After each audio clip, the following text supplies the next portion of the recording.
Alright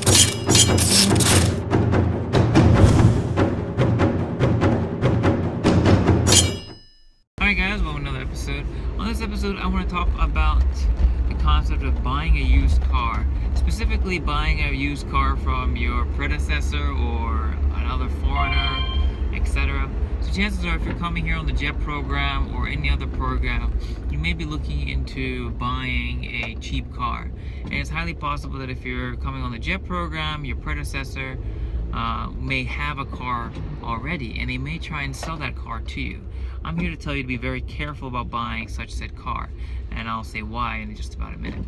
So first and foremost, the reason why is in Japan, there's something called shaken, which is basically your car's, how can I say, coverage that you have to buy.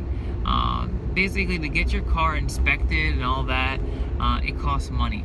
And that money is determined by how old your car is. Usually, brand new cars, you get it, it's good for 3 years, then 2 years, then 1 year. And, then after a while, it's almost every year a person has to get their shaken done. Well, depending on how old the car is. Average is probably about 2 years if you have a relatively new car, but if it's an older car, it's going to have to be yearly. And the cost goes dramatically up once the car gets older. And the thing is, a lot of jets or foreigners here in general, they usually drive K cars, which is a smaller engine car. So they may have like a 10, 15 plus year old car, and they might even say, oh, I'll sell you this car for like 500 bucks or free even. Some may even say, I'll give you this car for free. And at first you might be thinking, oh, this is an awesome deal. I'm gonna get a free car. Well, I'm here to tell you to be very careful. The reason why is, let's say that car that only has a few months left on the shaken, right? And then you have to renew it. You have to get your car inspected. Well, if it's an old car, it could cost thousands plus dollars, $1,000, $1,500, etc. And before you know it, you have to pay for that for this junk car that you wouldn't have really wanted, but since you got it for free, now you're stuck with it.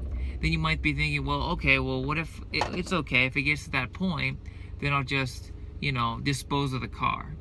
Well, I'm here to tell you that in Japan, there's a recycling fee for vehicles. The standard fee is $500. So just imagine you come here, you have this free car, turns out to be shit because the shaken's overdue, or it's going to be overdue soon. You don't want it. Well, guess what? You're going to be stuck paying the $500 recycling fee, which is why the previous ALT, the English teacher, whoever, wanted to give you that car for free, because guess what? They didn't want to deal with paying the recycling fee themselves. So be very careful if you decide to buy a car from, your predecessor, etc. Make sure you ask, and you ask even for proof or pictures of when the shaken is due.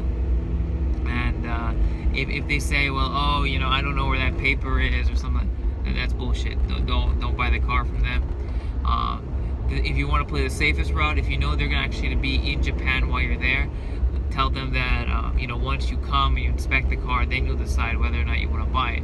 And obviously during the inspection, check for the shaken. The shaken is always located in the car in the glove compartment, unless they have taken it out, which then be even more suspicious. So definitely check that. Make sure you don't get ripped off. And I hope you found this video useful. And if you have any questions, comments, etc. about this video or any of my other videos, or anything about in Japan in general, feel free to let me know down below, and I will get back to you as soon as I can. Once again, guys, thanks for watching. Bye.